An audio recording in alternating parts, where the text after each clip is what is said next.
And what a way to get into the conversation. Well, our inspirational quote for today said, "It's never too late," and that was not late from our guest this morning. Peter Sam is our guest, and he's an urban gospel artist. He's just a whole package when it comes to the gospel music space. And so for those of you who do not know him, he's going to be sharing some stories with us about himself, his music, what he's been working on over the period, and of course, this year, 2024. So you can watch us live on Facebook at Metro TV Ghana, DSTV channel 277, and of course our website, www.metrotvonline.com. So let's get into the details of his music right away. Good morning, Peter Sam. Good morning. I like the name. Thank you. What was it now? Fancy, pure fancy, 100%.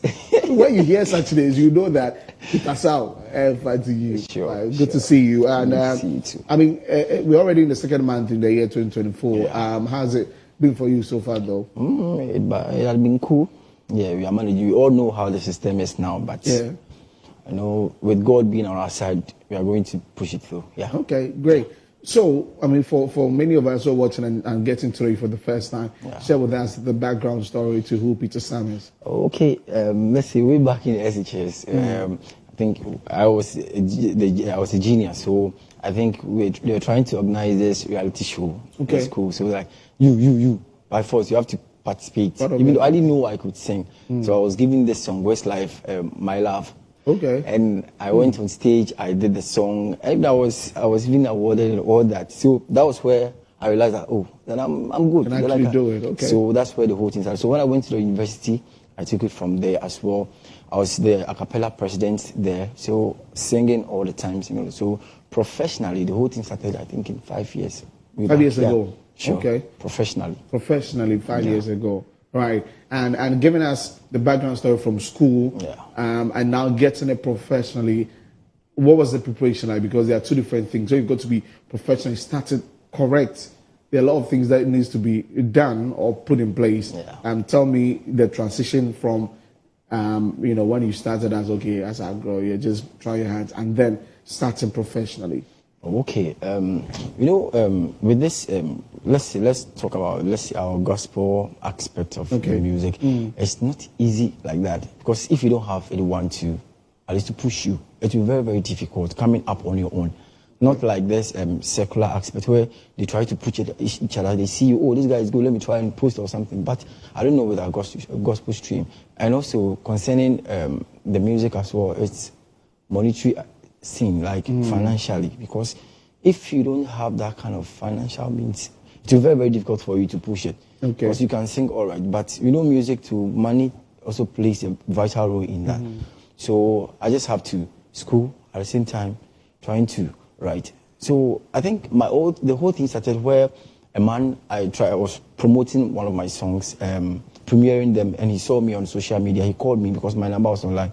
He called me and he was like, "I want to help you." Okay. He called me, he gave me something, and he was like, I don't want to be giving you money, but I want to put you somewhere that you can be there and use that same position I've given you to support your music. Okay. So that's how the whole thing began. So after that, I decided to just move on because he supported me without taking anything. So I was just like, okay, then I also have to do the music with what he has supported me with without taking anything in return. I mean, for the gospel space, a lot of people would argue that you have in quotes, a ready market with the church. Yeah. But I also know that your kind of music is, just as we saw, Not Late. Yeah. It's R&B, it's urban. Has that been the challenge for you? Or if you were doing the Pejan Sakos, the praises and all of that, you thought that people will be relating with you better than it has been a challenge in the sense that when it comes to Ghana and with our urban stream, urban gospel side, it's very difficult. It's like people don't really get the concept of it. Because when you go to the urban stream, you sing, people feel you are still in the world, like the kind of dresses that you put on.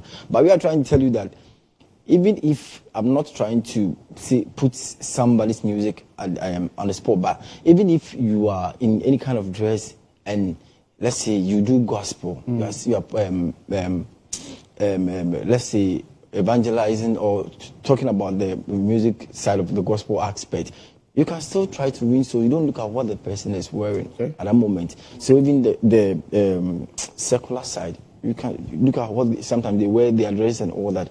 But you can still pass through that and use that same gospel stream to also try to win souls. That whatever you are doing there, it's not too late. You can still come back to his place. But using gospel at that particular side. I'm not saying that side too. No, it's also a type of music they're doing. So I don't want to contemplate and make things.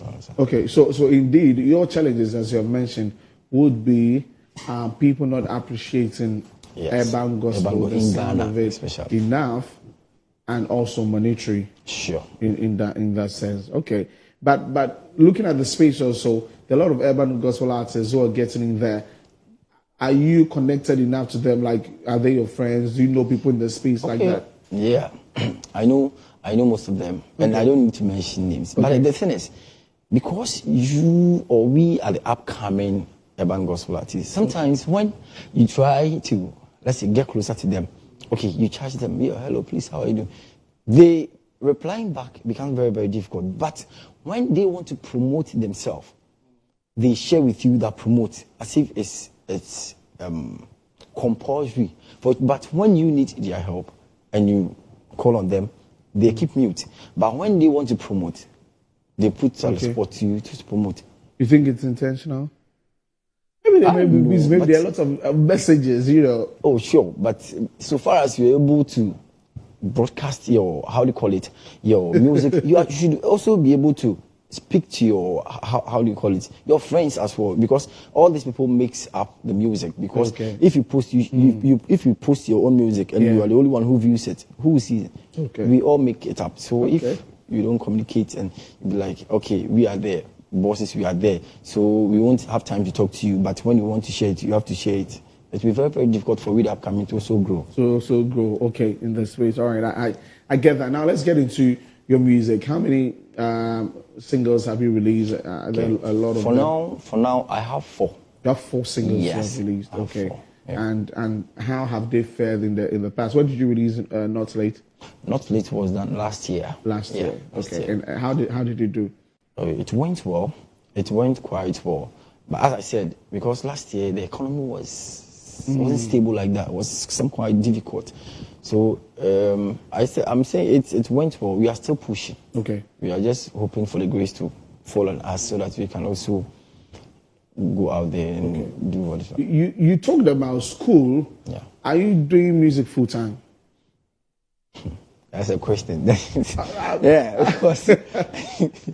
Okay, I'm doing music full time, but the question is, I'm an upcoming artist. So talking about doing music full time, we also talk about the finance aspect. Nobody will come from somewhere. Let's grace force on you to come in. That's why I'm also working at the same time. Well, that's true. I mean, that was what I was actually, moving towards, because you're talking about you getting to the university, and now you're doing music, and for a period where you're trying to still get yourself out there. Sure. So you don't go fit talk, you're not doing anything, just doing music. So if it gets to a point where you've made enough money from work and you think that you can invest that in your music and pay full attention to it, then you could do it. But for now, you're working. But I think we have some musicians who are still working at the same time. Oh yeah, of course. Yeah, that's a good thing. I just wanted to, not so much to be able to fund the music. You need to find a means on the other side. Because if I tell myself that, let's say if I get some maybe total amounts of money and I'll leave the job and concentrate on the music aspect, it's also a time frame. When that time reaches, what am I going to do? So yes, it's going to be a problem for me. So at least I have to be able to adjust with it too. Okay. You work, you do your music, you make sure that you do everything perfectly so that one wouldn't lack. At least you get everything on point. So you use that same money to finance your music. Finance your music. This is quite an interesting one I saw in this video. The intro to the song, Not Late. Yes. I don't want to go there. Tell me, of course, it's from Chris Brown's song. People will see it. I didn't know about that song. After I recorded it, and people were like, this one looks like Chris Brown's line I in there. Go there. I don't want to go there. Yeah, so I went to look at the video. I said, oh, okay. Well, I didn't even know. You didn't know about it. Okay. I didn't know. Like, you know, well, it's the leading of the spirit. Yes. Yeah, we'll put it in that sense. All right. So, as we talk about Not Late, what are the plans really for 2024? Okay, 2024. I think I have 2 songs that I need to work on them, and working on the videos as well. Okay. Yeah, the songs are ready, but I'm planning on the videos as well. So they are in process.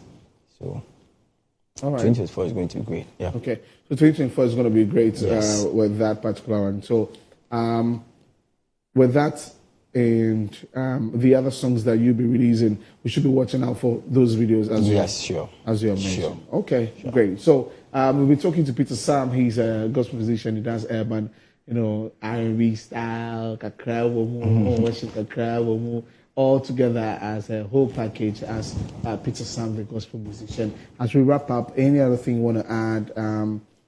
You know, maybe, of course, you talked about the videos you should be watching out for, but some other things you could share with us. Okay, I always like to advise my fellow colleagues, upcoming artists, that they shouldn't give up. Okay, it's all about, I feel it's all about time. When your time is up, you'll be there. So we don't have to give up. And secondly, we shouldn't also focus so much on the money that, okay, I need this money before I start, because you don't know where the grace will fall. Probably somebody needs to come in to assist you in a different manner to promote you. So if you say, like, okay, I'm waiting for money before, it will be very, very difficult. So my advice to them is they shouldn't give up. They should keep on pushing. Okay. Keep on pushing. When the grace falls on them, they'll get there. Okay, when the grace falls on you, you get there. So your socials. Okay, on TikTok, I am Peter Sam. Okay. And Instagram, the same thing, I am Peter Sam. And YouTube is Peter Sam TV. Yeah. All right. So guys, get onto YouTube. Go support him. Peter Sam TV on YouTube. Go watch Not Late's video and also stream all his songs on all the platforms, right? Sure. They're on there. Yeah. So get onto all the digital music platforms and support his music and push him. And definitely, we're going to be seeing him on greater platforms and pedestals. Thank you very much, Peter Sam, for coming in. I wish you the very best in your music journey. Thank you. Right. Thank you.